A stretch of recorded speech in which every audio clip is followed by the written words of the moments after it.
الحمد لله نحمده ونستعينه ونستغفره ونعوذ بالله من شرور أنفسنا وسيئات أعمالنا من يهده الله فلا مضل له ومن يضلل فلا هادي له وأشهد أن لا إله إلا الله وحده لا شريك له وأشهد أن محمدا عبده ورسوله أما بعد فإن أصدق الحديث كتاب الله تعالى وخير الهدي هدي محمد صلى الله عليه وسلم وشر الأمور محدثاتها وكل محدثة بدعة وكل بدعة ضلالة وكل ضلالة في النار أما بعد.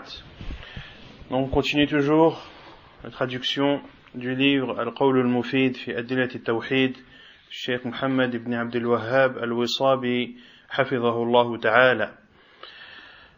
يقول المؤلف أقسام الدور وأقسام أهلها. الدور ثلاث: أولا دار الدنيا وثانيا دار البرزخ وثالثا دار الآخرة.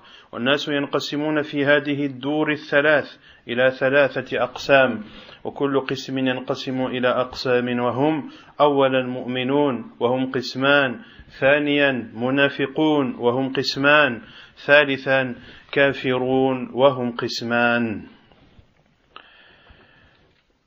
ثم قال: المؤمنون قسمان: أولا سابقون وهم المقربون، وثانيا أصحاب اليمين وهم الأبرار. وانظر تفسير ابن كثير رحمه الله تعالى. ثم قال: تنبيه: الأدلة على ما ذكرته في أقسام الدور وأقسام أهلها كثيرة معلومة. وتنبيه آخر: سيأتي الكلام على أقسام المنافقين والكافرين.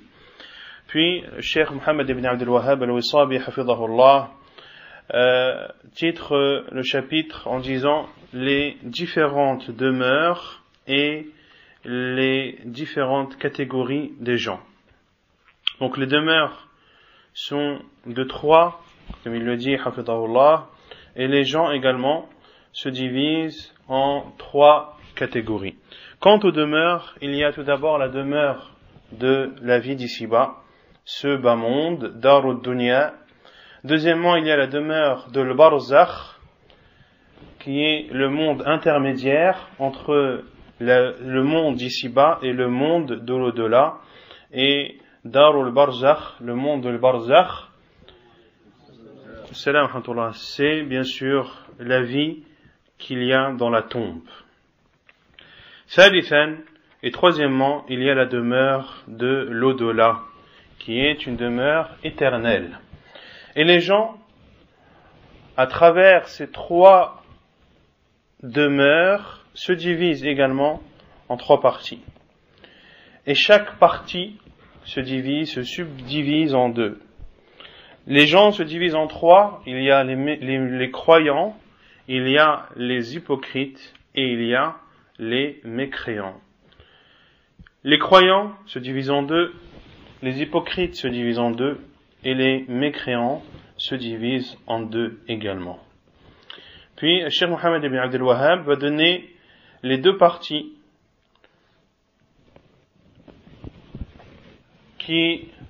par lesquelles se subdivisent les croyants. Les croyants sont de deux sortes. Il y a awalan as-sabiqoun, qui sont ceux qui concourent et ceux qui se font la concurrence aux bonnes œuvres. Wahumul muqarrabun, et ce sont eux les rapprochés. C'est rapprochés d'Allah subhanahu wa ta'ala. Car plus tu fais de bonnes œuvres et plus tu te rapproches de ton Seigneur subhanahu wa ta'ala. Et deuxièmement, il y a ashabul yamin, il y a les gens de la droite. Wa ashabul yamini ma ashabul yamin, comme l'a dit Allah subhanahu wa ta'ala, et eux ce sont les pieux. Et quant à la subdivision des mécréants et des hypocrites, le Cheikh hafidhahullah dit que cela viendra par la suite, un peu plus tard, dans son livre. Et les preuves qui viennent appuyer, attester ces différentes catégories, que ce soit les différentes demeures, ou que ce soit la séparation des gens en croyant, en hypocrite et en mécréant, et en divisant chacune de ces parties en deux, tout ceci, bien sûr, est appuyé par des preuves dans le livre d'Allah et dans la sunna du prophète sallallahu alayhi wa ala alihi wa sallam. Et celui qui veut plus de détails, qu'il se réfère au tafsir de l'imam Ibn Kathir rahimahullah, lorsqu'il explique entre autres Surat al-Waqi'a Surat al-Waqi'a dans le 4e volume, page 290. ثم قال الشيخ حفظه الله خطر الشرك بالله. Puis il entame le chapitre de la gravité de l'associanisme et du fait d'associer à Allah subhanahu wa ta'ala. Et il cite différents versets et différents hadiths du prophète sallallahu alayhi wa sallam qui prouvent la gravité de l'association ou du polythéisme. قال الله تعالى إن الله لا يغفر أن يشرك به ويغفر ما دون ذلك لمن يشاء ومن يشرك بالله فقد افترى إثما عظيما. وقال تعالى إن الله لا يغفر أن يشرك به ويغفر ما دون ذلك لمن يشاء ومن يشرك بالله فقد ضل ضلالا بعيدا. Il cite la parole d'Allah Azza wa Jal dans Surat An-Nisa, le verset 48. Allah ne pardonne pas qu'on lui associe quelque chose, mais il pardonne toute autre chose, c'est-à-dire tout autre péché en dehors de l'associanisme à qui il veut, et celui qui associe à Allah a alors commis un énorme péché. Et il dit aussi subhanahu wa ta'ala selon le sens, dans Surat An-Nisa également, le verset 116, Allah ne pardonne pas qu'on lui associe quelque chose, mais il pardonne toute autre chose à qui il veut, et celui qui associe à Allah s'est alors égaré d'un égarement lointain. On va lire la parole de Cheikh Sa'di rahimahullah en explication de ce verset, le 116e verset de Surat An-Nisa, Surat les femmes. يقول رحمه الله وهو أي أن الشرك لا يغفره الله تعالى لتضمنه القدح في رب العالمين ووحدانيته وتسوية المخلوق الذي لا يملك لنفسه ضرا ولا نفعا بمن هو مالك النفع والضر الذي ما من نعمة إلا منه ولا يدفع النقم إلا هو الذي له الكمال المطلق من جميع الوجوه والغنى التام بجميع وجوه الاعتبارات.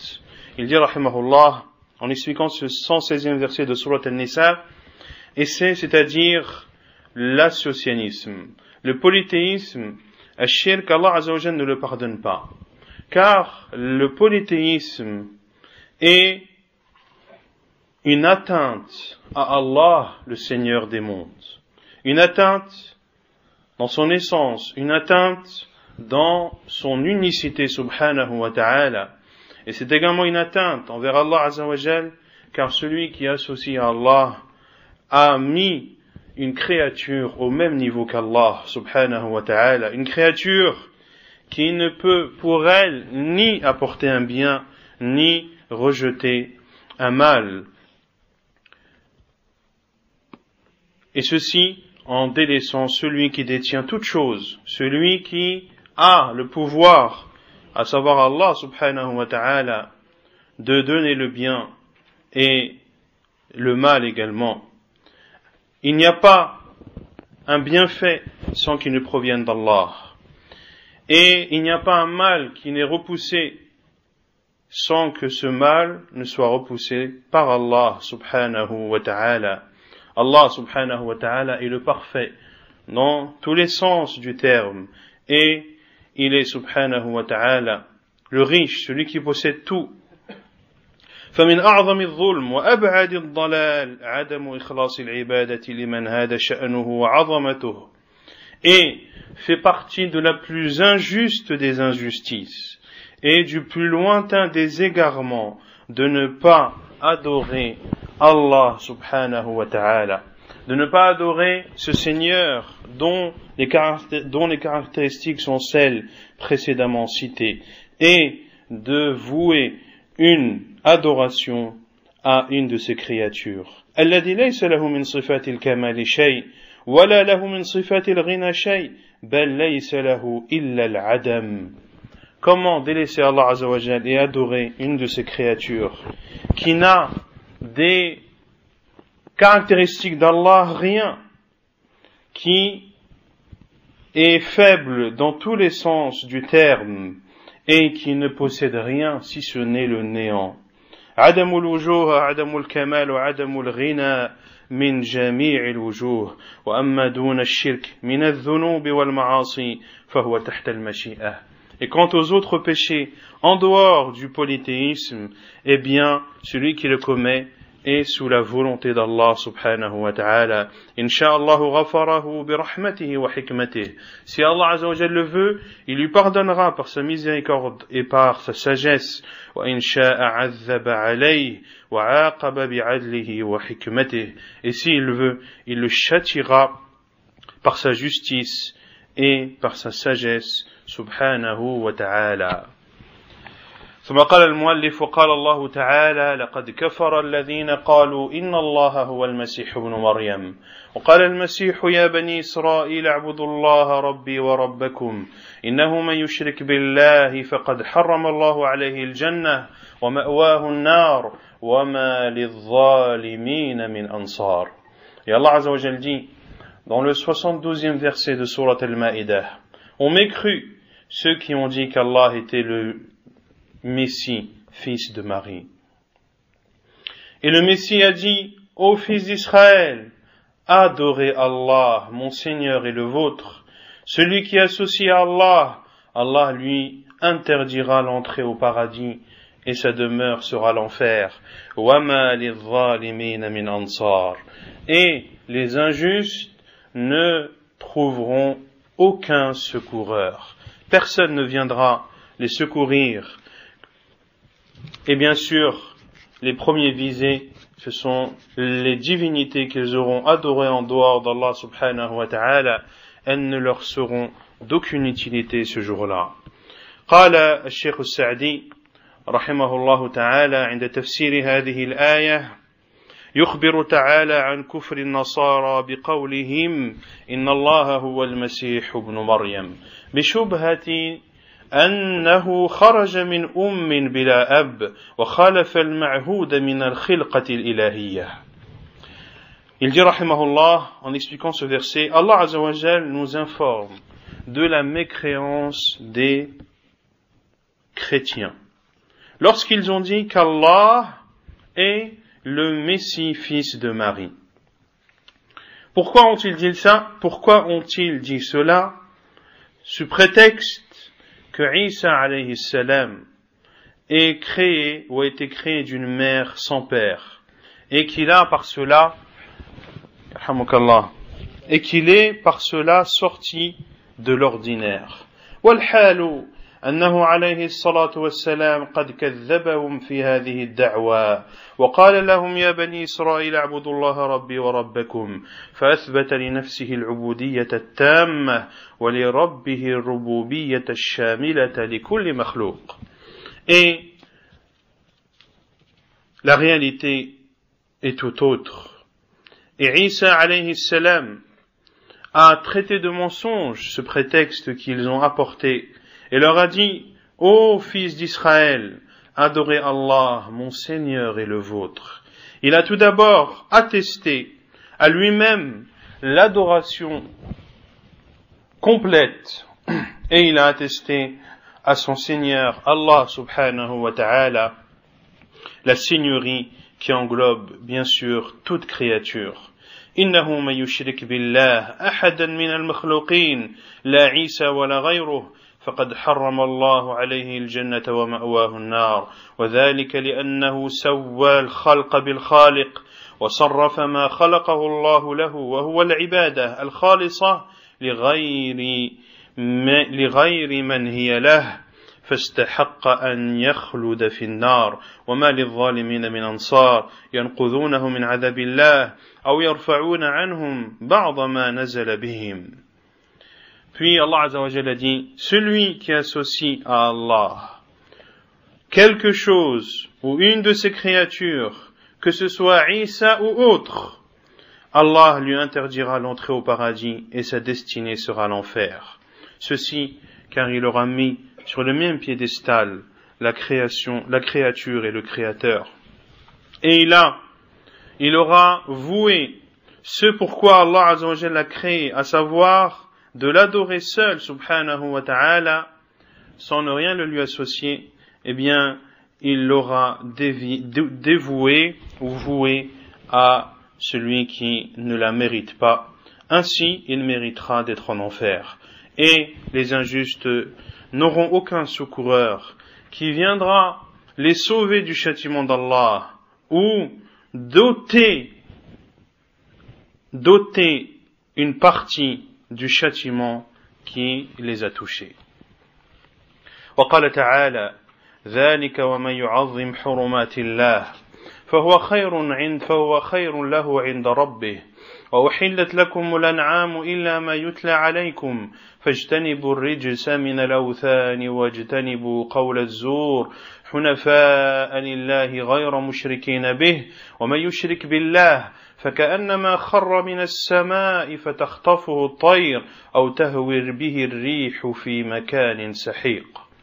Et Allah Azza wa Jalla dit selon le sens dans les versets 30 et 31 de Surat Al-Hajj, le pèlerinage, ainsi ceux qui prennent en considération les limites sacrées d'Allah, cela est meilleur pour lui auprès de son Seigneur.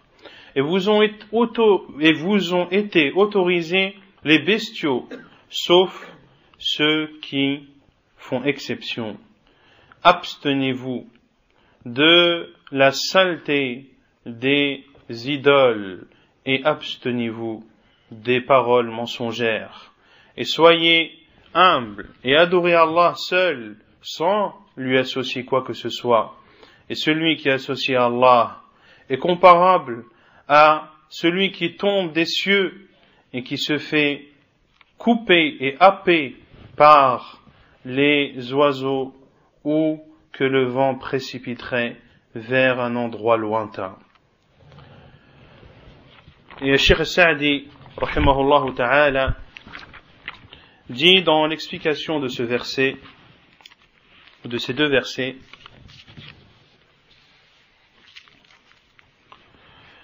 ذلك أي ما ذكرنا لكم من تلكم الأحكام وما فيها من تعظيم حرمات الله وإجلالها وتكريمها لأن تعظيم حرمات الله من الأمور المحبوبة لله والمقربة إليه التي من عظمها أو أجلها أثابه الله ثوابا جزيلا وكانت خيرا له في دينه ودنياه وأخراه عند ربه. Ceux qui prennent en haute considération, ceci c'est-à-dire tout ce qu'Allah Azza wa Jalla a cité dans cette sourate Al-Hajj, entre autres parmi les emblèmes et les rites du pèlerinage, tous ces jugements, le fait de les mettre en pratique et de les immensifier et de leur donner de l'importance fait partie des choses qui sont aimées chez Allah et des choses qui le rapprochent de lui subhanahu wa ta'ala. Allati est celui qui honore les limites sacrées d'Allah et les emblèmes de la religion d'Allah subhanahu wa ta'ala. Allah Azza wa Jalla lui accordera une récompense immense et cela sera un bien pour lui dans cette vie d'ici-bas et dans l'au-delà. وحرمات الله كل ما له حرمة وأمر باحترامه. Et les limites sacrées d'Allah, quelle est la définition? Les limites sacrées d'Allah est tout ce qui a un caractère sacré ou toute chose qu'Allah Azza wa Jalla a ordonné de respecter, min ibadatin aw ghayriha, que cela soit des adorations ou autres, kal manasiki kulliha wa kal harami wal ihram wa kal hadaya, comme par exemple les rites du pèlerinage, tous les rites du pèlerinage, comme la terre sacrée de la Mecque et de Médine, comme l'état de sacralisation, comme les bêtes à sacrifier, وكالعبادات التي أمر الله العباد بالقيام بها. Et comme toute autre adoration qu'Allah subhanahu wa ta'ala a ordonné d'accomplir. فتعظيمها يكون إجلالا بالقلب ومحبتها تكميل العبودية فيها. Et comment immensifier et honorer ces choses sacrées d'Allah subhanahu wa ta'ala? Eh bien, de les immensifier se fait par le cœur en les respectant et de les aimer en les accomplissant de la meilleure des façons. En غير متهاون ولا متكاسل ولا متثاقل ثم ذكر منته وإحسانه بما أحله لعباده من بهيمة الأنعام. Et également d'adorer Allah Azza wa Jal et d'accomplir ces adorations de la meilleure des façons fait partie du fait d'aimer les limites sacrées d'Allah en ne manquant pas à leur égard, c'est-à-dire à l'égard de ces adorations, ni en les accomplissant en étant fainéant ou en considérant celles-ci comme étant un fardeau, et de se rappeler des bienfaits d'Allah subhanahu wa ta'ala envers ses serviteurs. Parmi ces bienfaits, bahimatul an'am min ibilin wa baqarin wa ghanamin wa shar'aha من جملة المناسك التي يتقرب بها إليه فعظمت منته فيها من الوجهين. Et également de se rappeler les bienfaits d'Allah subhanahu wa ta'ala à travers les bestiaux comme les chameaux, les vaches et tous les bovins ou les ovins, et qu'Allah subhanahu wa ta'ala a fait en sorte que ces bestiaux fassent partie des emblèmes du pèlerinage et des rites du pèlerinage. إلا ما يتلى عليكم في القرآن تحريمه من قوله حرمت عليكم الميتة والدم ولحم الخنزير, sauf les bestiaux qui vous ont été cités, c'est-à-dire comme étant interdits dans le Coran. Et parmi cela, comme Allah Azza wa Jalla a dit dans l'autre verset, حُرِّمَتْ عَلَيْكُمُ الْمَيْتَةُ وَالدَّمُ وَلَحْمُ الْخِنْزِيرِ, vous sont interdits la bête morte, le sang et la viande de porc. ولكن الذي من رحمته بعباده أن حرمه عليهم ومنعهم منه تزكية لهم وتطهيرا من الشرك به وقول الزور. ولهذا قال فاجتنبوا الرجس أي الخبث القذر من الأوثان أي الأنداد التي جعلتموها آلهة مع الله فإنها أكبر أنواع الرجس. Mais Allah Azza wa Jal nous a interdit cela de par une miséricorde de sa part subhanahu wa ta'ala, et ceci pour nous purifier et pour nous purifier du polythéisme et des paroles mensongères. Pour cela qu'Allah Azza wa Jal nous ordonne, comme il le dit dans ce verset, فَاجْتَنِبُوا الرِّجْسَ, abandonner et délaisser la souillure, أي الخبث القدر من الأوثان, les souillures parmi les idoles, c'est-à-dire par tout ce qui est adoré en dehors d'Allah subhanahu wa ta'ala, car elles font partie des choses les plus souillées et les plus sales. إلى أن قال رحمه الله تعالى أمرهم أن يكونوا حنفاء لله مقبلين عليه وعلى عبادته معرضين عما سواه. Puis Allah Azza wa Jalla dans le verset 31 nous ordonne de l'adorer en revenant vers lui subhanahu wa ta'ala et en délaissant tout ce qui est autre qu'Allah subhanahu wa ta'ala. غير مشركين به ومن يشرك بالله فمثله فكأنما خر من السماء أي سقط منها فتخطفه الطير بسرعة أو تهوي به الريح في مكان سحيق أي بعيد. وكذلك المشركون فالإيمان بمنزلة السماء محفوظة مرفوعة. Adorer Allah en ne lui associant rien. غير مشركين به et ومن يشرك بالله, et celui qui associe à Allah, eh bien il est comparable. فكأنما خر من السماء, c'est comme s'il tombait des cieux, c'est-à-dire c'est comme si il y était jeté des cieux. فَتَخْطَفُهُ الطَّيْرُ بِسُرْعَةٍ, et les oiseaux l'attrapent et le découpent rapidement. أَوْ تَهْوِي بِهِ الرِّيحُ فِي مَكَانٍ سَحِيقٍ, ou alors les vents l'emportent vers un endroit éloigné. Et il dit rahimahullah وَكَذَلِكَ الْمُشْرِكُونَ, et ainsi sont les polythéistes. فَالْإِيمَانُ بِمَنْزِلَةِ السَّمَاءِ, la foi est comparable aux cieux. مَحْفُوظَةٌ مَرْفُوعَةٌ, et les cieux, la foi est comparable aux cieux qui est préservé et qui est élevé. وَمَنْ تَرَكَ الْإِيمَانِ بِمَنْزِلَةِ السَّاقِطِ مِنَ السَّمَاءِ, et celui qui délaisse la foi, il est comparable à celui qui descend et qui est jeté des cieux. عُرْضَةٌ لِلْآفَاتِ وَالْبَلِيَّاتِ, فإما أن تخطفه الطير فتقطعه أعضاء كذلك المشرك إذا ترك الاعتصام بالإيمان تخطفه الشياطين من كل جانب ومزقوه وأذهبوا عليه دينه ودنياه. Ainsi, Allah Azza wa Jalla a comparé la foi aux cieux qui sont préservés et élevés.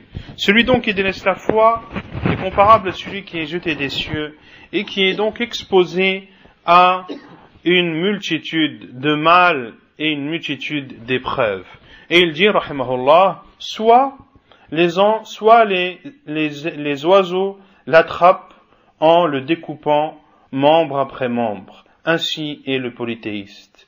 Lorsqu'il délaisse la foi, eh bien, les diables l'attrapent et le découpent de toutes parts, et le déchirent et le déchiquetent,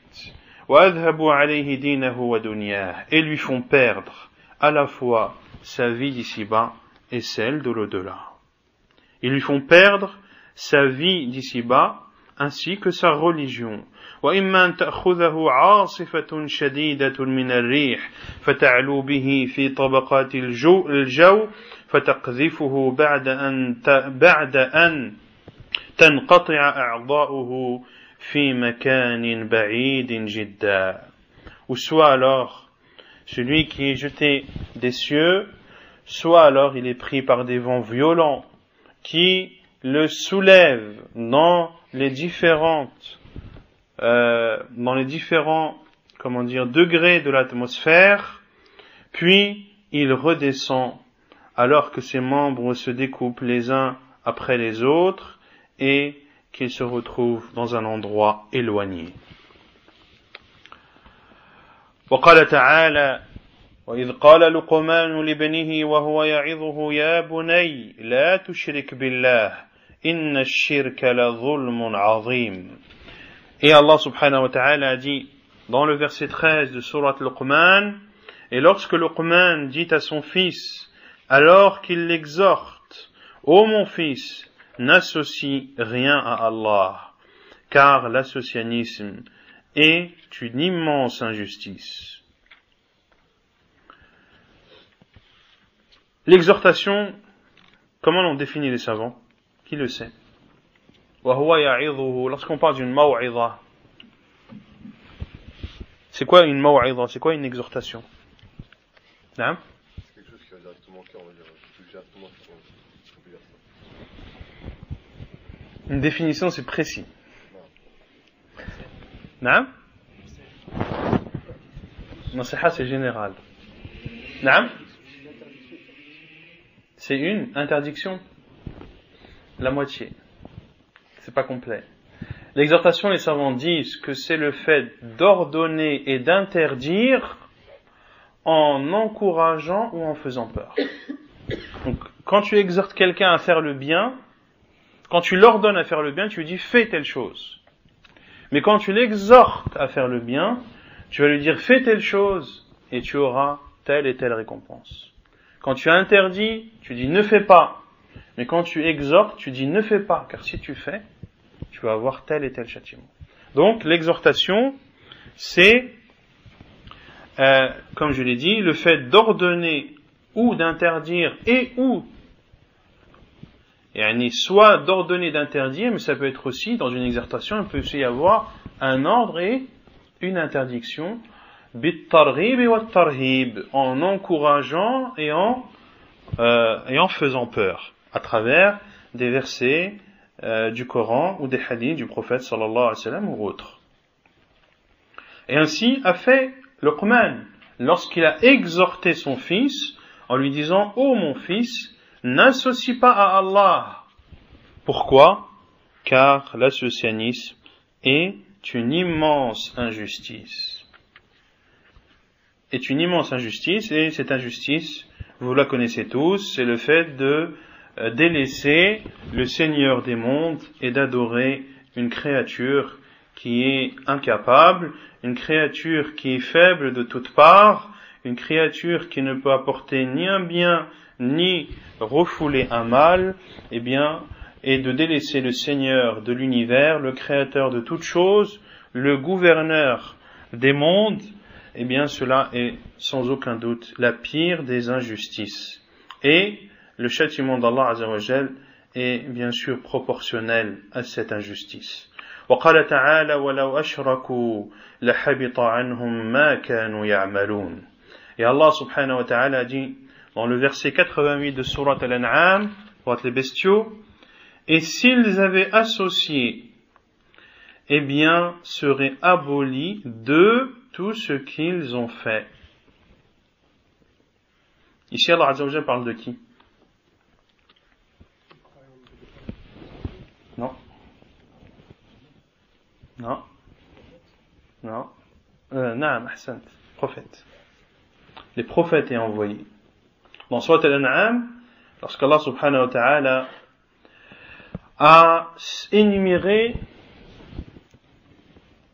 les prophètes, وَتِلْكَ حُجَّتُنَا آتَيْنَاهَا إِبْرَاهِيمَ عَلَى قَوْمِهِ نَرْفَعُ دَرَجَاتٍ مَنْ نَشَاءُ إِنَّ رَبَّكَ حَكِيمٌ عَلِيمٌ وَوَهَبْنَا لَهُ إسحاق ويعقوب.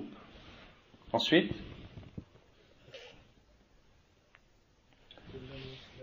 كلا هدينا ونوحا هدينا من قبل ومن ذريته داود وسليمان وأيوب ويونس وموسى وهارون وكذلك نجزي المحسنين وزكريا ويحيى وعيسى وإلياس كل من الصالحين وإسماعيل واليسع ويونس ولوطا وكلا فضلنا على العالمين ومن آبائهم وذريتهم وإخوانهم. Donc il y en a combien là?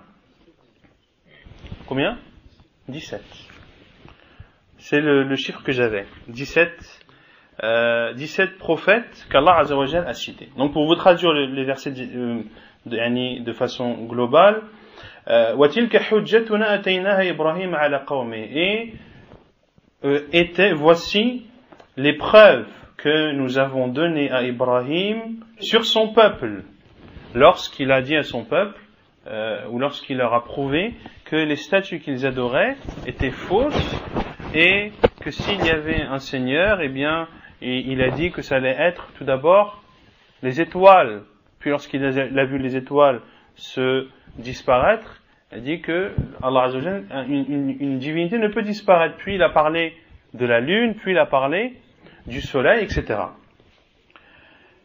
نرفع درجات من نشاء إن ربك حكيم عليم ووهبنا له إسحاق ويعقوب. Et nous lui avons donné Ishaq et Yaqub, c'est-à-dire à qui? À Ibrahim. كلا هدينا. Les deux nous les avons guidés. وَنُوحًا هَدَيْنَا مِنْ قَبْلِ. Et Nuh, nous l'avons guidé auparavant. وَمِنْ ذُرِّيَّتِهِ. Et parmi sa descendance, c'est-à-dire parmi la descendance de Nuh, Daoud, wa Suleyman, wa Ayyub, wa Yusuf, wa Moussa et Haroun. Et ainsi nous récompensons les bienfaisants. Wa Zakaria, ainsi que Yahya et Isa et Ilyas, tous faisaient partie des vertueux. Et Ismaïl, et Yasa, et Yunus, et Lot, tous nous les avons favorisés parmi les mondes. وَمِنْ آبَائِهِمْ وَذُرِّيَّتِهِمْ وَإِخْوَانِهِمْ. et parmi leurs pères, leurs descendants et leurs frères. وَاجْتَبَيْنَاهُمْ وَهَدَيْنَاهُمْ إِلَى صِرَاطٍ مُسْتَقِيمٍ. Nous les avons choisis et nous les avons guidés vers le droit chemin. ذَلِكَ هُدَى اللَّهِ يَهْدِي بِهِ مَن يَشَاءُ مِنْ عِبَادِهِ. Voici la voie d'Allah, qu'Allah guide qui il veut parmi ses serviteurs. وَلَوْ أَشْرَكُوا لَحَبِطَ عَنْهُمْ مَا كَانُوا يَعْمَلُونَ. Et s'ils avaient associé, eh bien, nous aurions aboli tout ce qu'ils avaient fait. Donc ici, Allah Azza wa Jalla parle de qui? De tous les prophètes et envoyés. Que s'ils avaient fait du shirk, eh bien qu'Allah Azza wa Jalla aurait aboli tous les actes qu'ils auraient faits. Ceci en parlant des meilleures créatures, des meilleurs êtres humains, de ceux qu'Allah Azza wa Jalla a choisis pour transmettre son message et ses différentes religions. Que dire alors d'une personne qui ne fait partie ni des prophètes, ni des envoyés, ni même des vertueux ou des personnes qui sont rapprochées d'Allah subhanahu wa ta'ala. ثم قال الشيخ محمد بن عبد الوهاب وقال تعالى ولقد أوحي إليك وإلى الذين من قبلك لئن أشركت ليحبطن عملك ولتكونن من الخاسرين بل الله فاعبد وكن من الشاكرين. Et Allah Azza wa Jalla dit dans Surat Az-Zumar, les versets 65 et 66, et nous avons révélé à toi et à ceux qui t'ont précédé, si tu associes, nous abolirons tes actes et tu feras partie des perdants. Balillaha fa'bud. Mais c'est plutôt Allah que tu dois adorer et fais partie de ceux qui sont reconnaissants. Balillaha fa'bud wa kum min ash-shakirin. Et il dit aussi subhanahu wa qala ta'ala ولا تكونن من المشركين في سورة الأنعام ويونس والقصص. وقال تعالى منيبين إليه واتقوه وأقيموا الصلاة ولا تكونوا من المشركين. Et Allah Azza wa Jalla dit également, et ne fait pas partie des polythéistes. Il le dit dans Surat Al-An'am, le verset 14, dans Surat Yunus, le verset 105, et dans Surat Al-Qasas, les histoires, le verset 87. Et il dit aussi, subhanahu wa ta'ala, selon le sens, munibina ilayh, revenez vers lui, wattaquhu, et craignez-le, wa aqimus salah, et accomplissez la prière, et ne faites pas partie des polythéistes. Surat Ar-Rum, les Romains, verset 31. Donc tous ces versets du Coran, bien sûr, ce sont que des exemples que le Cheikh a cités. Quant aux versets qui interdisent le polythéisme, ils sont bien sûr plus que nombreux dans le livre d'Allah subhanahu wa ta'ala, et ceci montre la gravité de ce péché le plus grave, et que le musulman doit prendre garde à ne pas tomber dedans, et il ne doit pas le sous-estimer. Il ne faut pas sous-estimer l'associanisme et ne pas croire que c'est quelque chose de tellement flagrant et de tellement clair que, en ayant un minimum de connaissances, la personne peut s'en abstenir. Non, il faut apprendre ce que c'est que le polythéisme pour ne pas tomber dedans, car tomber dedans est une perdition assurée dans cette vie d'ici-bas et dans l'au-delà. Wal'iyadhu billah. والآيات في هذا الباب كثيرة وأما الأحاديث فمنها أولا حديث جابر عن جابر بن عبد الله رضي الله عنهما قال أتى النبي صلى الله عليه وسلم رجل فقال يا رسول الله ما الموجبتان فقال من مات لا يشرك بالله شيئا دخل الجنة ومن مات يشرك بالله شيئا دخل النار أخرجه مسلم في صحيحه. Et le cheikh le dit, et les versets dans ce sujet sont extrêmement nombreux. Et quant au hadith du prophète sallallahu alayhi wa sallam, c'est-à-dire qui montre la gravité du polythéisme, il y a le hadith de Jabir ibn Abdullah radiyallahu anhuma, qui dit qu'un homme est venu vers le prophète sallallahu alayhi wa sallam, et a dit, ô envoyé d'Allah, quelles sont les deux choses al-mujibatan qui sont dues. Quelles sont les deux choses qui sont dues? Et le prophète sallallahu alayhi wa sallam a dit, celui qui meurt en n'associant rien à Allah entrera au paradis. Et celui qui meurt en associant quelque chose à Allah entrera en enfer. Hadith authentique rapporté par Muslim dans son Sahih. ثانيا وعنه أيضا رضي الله عنه قال سمعت رسول الله صلى الله عليه وسلم يقول من لقي الله لا يشرك به شيئا دخل الجنة ومن لقيه يشرك به دخل النار أخرجه مسلم أيضا. Et selon Jabir ibn Abdillah également, il dit, j'ai entendu le prophète sallallahu alayhi wa sallam dire, celui qui rencontre Allah en n'ayant associé rien à lui, entrera au paradis. Et celui qui le rencontre en ayant associé à lui, entrera en enfer. ثالثا عن أبي الدرداء رضي الله عنه قال قال رسول الله صلى الله عليه وسلم لا تشرك بالله شيئا وإن قطعت أو حرقت. رواه البخاري في الأدب المفرد وابن ماجه وصححه الشيخ الألباني في صحيح الجامع وحسنه في صحيح الأدب المفرد وصححه في الإروى بشواهده والصحيح أنه حسن من أجل شهر ابن حوشب فإنه مختلف فيه والصواب تحسين حديثه.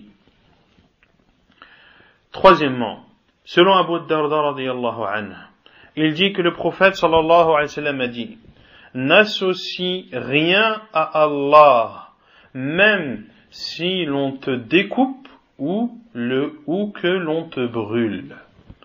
Hadith rapporté par Al-Bukhari dans Al-Adab al-Mufrad, par Ibn Majah, authentifié par Sheikh al-Albani dans Sahih al-Jami', il l'a jugé bon dans Sahih al-Adab al-Mufrad, il l'a authentifié dans son livre Al-Irwa, et Sheikh Muhammad ibn Abdul Wahhab al-Wisabi dit, et la vérité est que le hadith est jugé bon, car il y a dans la chaîne de transmission Shahr ibn Hawshab, et les savants du hadith ont divergé à son sujet, et la vérité est que le hadith qu'il rapporte est bon et non authentique.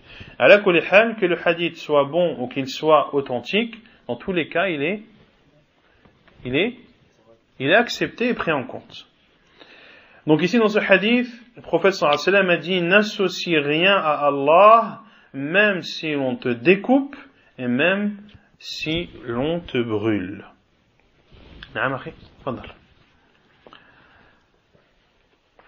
Et ainsi, le prophète sallallahu alayhi wa sallam encourageait ses compagnons lorsqu'ils étaient persécutés à la Mecque et qu'ils sont venus demander au prophète sallallahu alayhi wa sallam d'invoquer Allah en leur faveur, car les représailles des polythéistes étaient bien trop difficiles à supporter.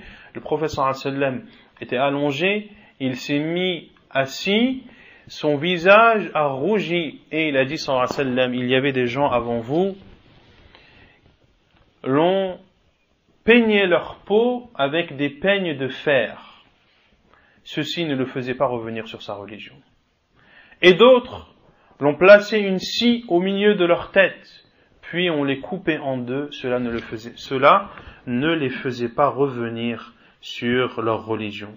Le prophète sallallahu alayhi wa sallam ainsi encourageait ses compagnons radiyallahu anhum à supporter les supplices et les représailles et les châtiments des polythéistes et de ne pas revenir sur leur religion.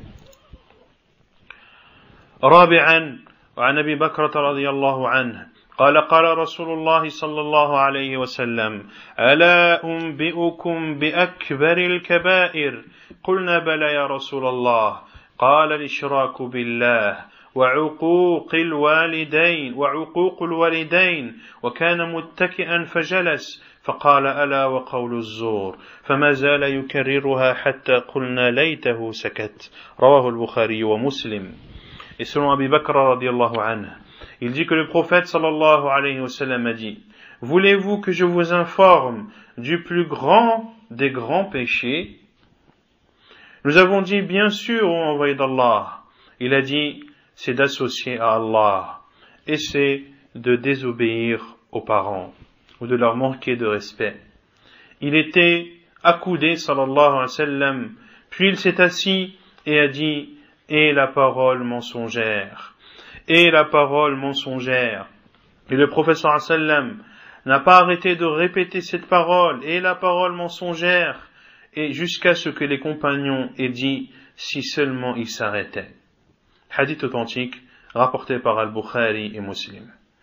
وعن أبي هريرة رضي الله عنه عن النبي صلى الله عليه وسلم قال اجتنبوا السبع الموبقات قالوا يا رسول الله وما هن قال الشرك بالله والسحر وقتل النفس التي حرم الله إلا بالحق وأكل الربا وأكل مال اليتيم والتولي يوم الزحف وقذف المحصنات المؤمنات الغافلات رواه البخاري ومسلم. Et selon Abu Hurairah radiyallahu anhu, il rapporte que le prophète sallallahu alayhi wa sallam a dit, abstenez-vous des 7 péchés capitaux.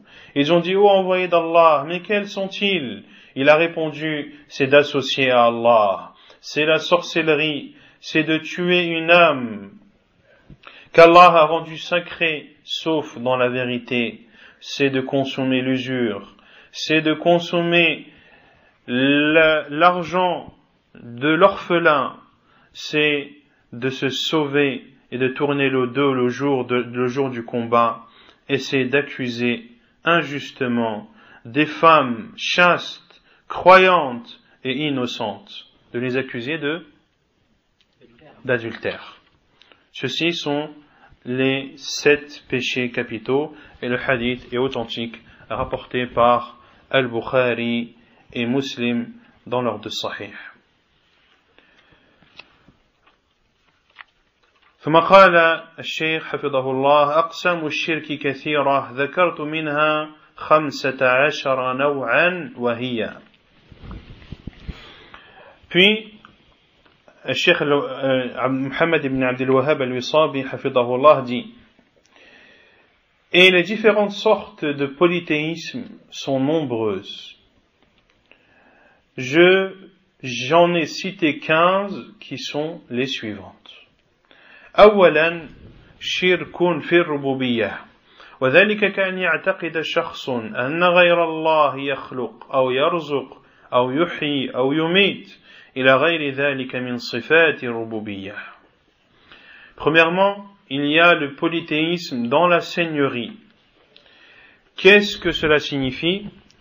Cela signifie qu'une personne croit, ou cela signifie de croire qu'une personne ou qu'une chose en dehors d'Allah crée ou donne la pourvoyance, ou donne la vie, ou donne la mort, ou toute autre caractéristique qui font partie de la seigneurie d'Allah subhanahu wa ta'ala. ثانيا شرك في الألوهية وذلك كأن يصرف شخص نوعا من أنواع العبادات لغير الله كائنا من كان كالذبح والنذر والدعاء والحلف وغير ذلك. Deuxièmement, il y a le polythéisme dans l'adoration. Ceci consiste au fait de vouer ou qu'une personne voue une adoration parmi les différentes sortes d'adoration à autre qu'Allah, quelle que soit cette chose ou quelle que soit cette personne, comme de sacrifier pour elle ou pour lui, comme de faire un vœu, comme d'invoquer, comme de jurer, etc., etc. ثالثا شرك في الأسماء والصفات وذلك كأن يصف شخص بعض خلق الله ببعض الصفات الخاصة بالله تعالى كعلم الغيب مثلا إلى غير ذلك من صفات ربنا سبحانه الخاصة به. Troisièmement, il y a le polythéisme dans les noms et attributs. Cela consiste à ce qu'une personne décrive ou caractérise certaines créatures d'Allah par certaines caractéristiques d'Allah qui sont propres à Allah subhanahu wa ta'ala, comme la connaissance de l'invisible par exemple, ou toute autre caractéristique qui sont propres et exclusives à Allah subhanahu wa ta'ala. رابعا شرك أكبر وهو أن يعتقد إنسان أن غير الله يخلق أو يرزق أو يحيي أو يميت أو يعلم الغيب أو يتصرف في الكون أو أن يصرف إنسان نوعا من أنواع العبادات لغير الله كالركوع والسجود والذبح والنذر والدعاء إلى غير ذلك وهو مخرج من الملة. Et il y a le grand polythéisme. Quatrièmement, le grand polythéisme. Le grand polythéisme consiste à ce qu'une personne croit qu'autre qu'Allah crée, ou qu'autre qu'Allah donne la pourvoyance, ou qu'il donne la vie, ou la mort, ou qu'il connaît l'invisible, ou bien de vouer, ou qu'il a le commandement dans ce monde, ou bien qu'une personne voue une des adorations à autre qu'Allah, comme le fait de s'incliner, de se prosterner, de sacrifier, de faire un vœu, d'invoquer, et toute autre adoration, et ceci, c'est-à-dire ce polythéisme, fait sortir de la religion. خامسا شرك أصغر وهو كثير مثل الحلف بغير الله من غير تعظيم وقول ما شاء الله وفلان ومنه الرياء والسمعة وهو غير مخرج من الملة ولكن تجب التوبة منه وهو من أكبر الكبائر بعد الشرك بالله. عن جندب بن عبد الله ابن سفيان رضي الله عنه قال رسول الله صلى الله عليه وسلم من سمع الله به ومن يرائي الله به رواه البخاري ومسلم. تنبيه: الرياء يكون من الشرك الأكبر إذا لم يعمل العبد العمل إلا من أجل الناس، ويكون من الشرك الأصغر إذا عمل العمل لله ولكن طرأ عليه الرياء. راجع فتاوى اللجنة الدائمة المجلد الأول. Cinquièmement, il y a le petit polythéisme. Et le petit polythéisme est nombreux, comme le fait de jurer par autre qu'Allah sans immensifier cette chose. Sans immensifier cette chose par laquelle tu as juré par autre, en dehors d'Allah. Ou le fait de dire Allah a voulu et un tel. Et fait partie également du petit polythéisme l'ostentation. Was-sum'a, et le fait d'adorer, de faire une adoration dans le but d'avoir une réputation. Et celui-ci, c'est-à-dire cette sorte de polythéisme, ne fait pas sortir de l'islam, mais elle oblige à un repentir. وهو أكبر الكبائر بعد الشرك الأكبر. Et le petit polythéisme est le plus grand des grands péchés après le grand polythéisme. Selon Jundub ibn Abdullah ibn Sufyan radiyallahu anhu, il dit, le prophète sallallahu alayhi wa sallam a dit: Man samma'a Allahu bih. Celui qui fait entendre, Allah le fera entendre.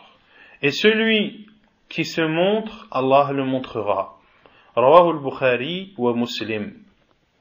Qu'est-ce que ce hadith signifie?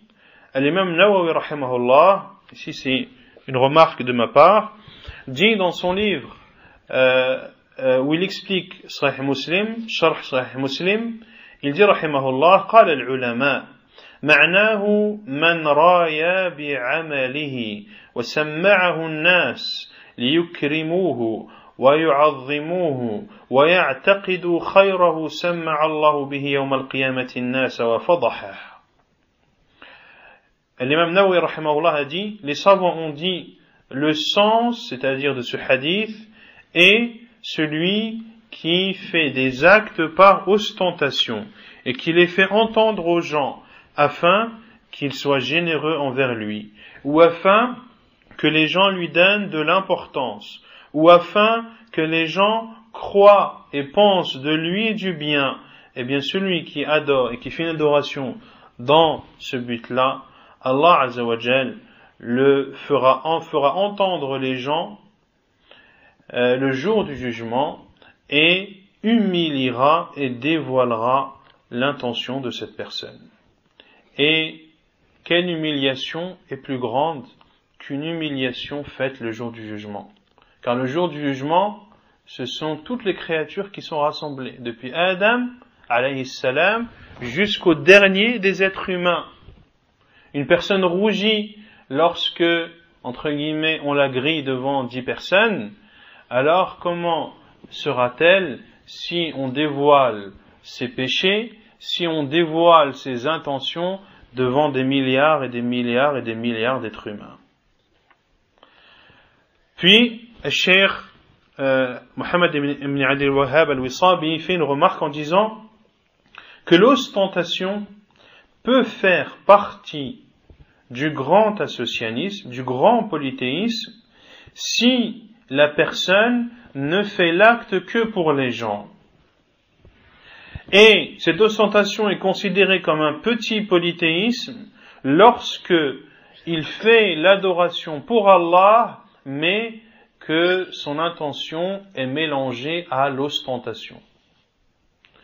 Celui donc qui adore Allah Azza wa Jal, qui vient prier à la mosquée dans le seul but que les gens le voient prier, il ne prie pas pour Allah, cela fait partie du grand polythéisme.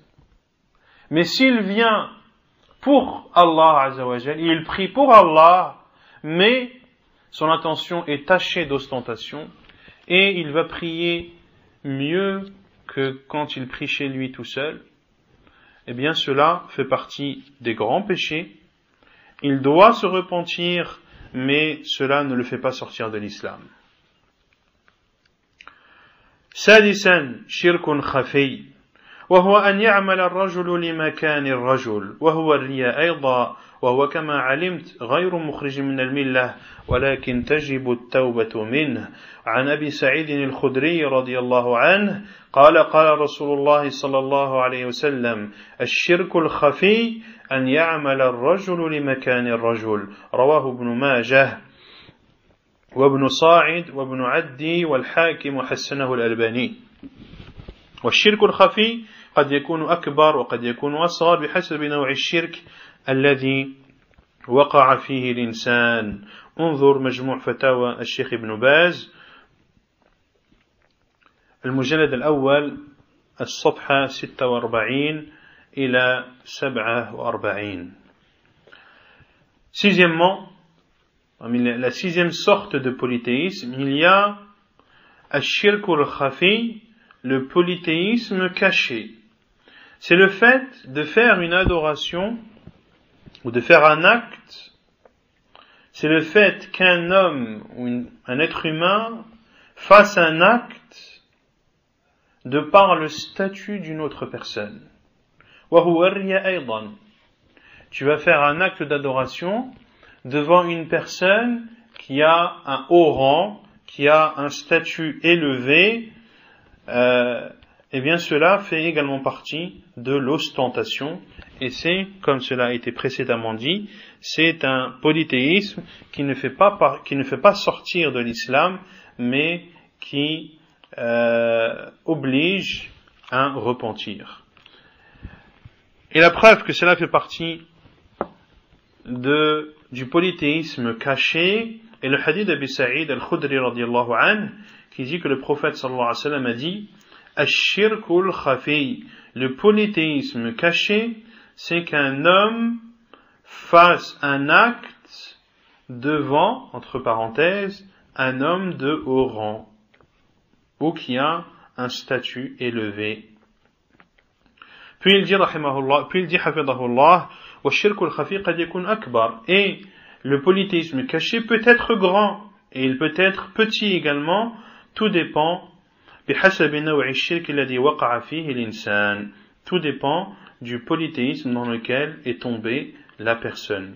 Et il dit, et regarde si tu veux les fatawa de Cheikh Ibn Baz rahimahullah dans le premier volume, les pages 46 à 47. Inch'Allah, lors du prochain cours, on lira cette fatwa de Cheikh Ibn Baz, rahimahullah ta'ala.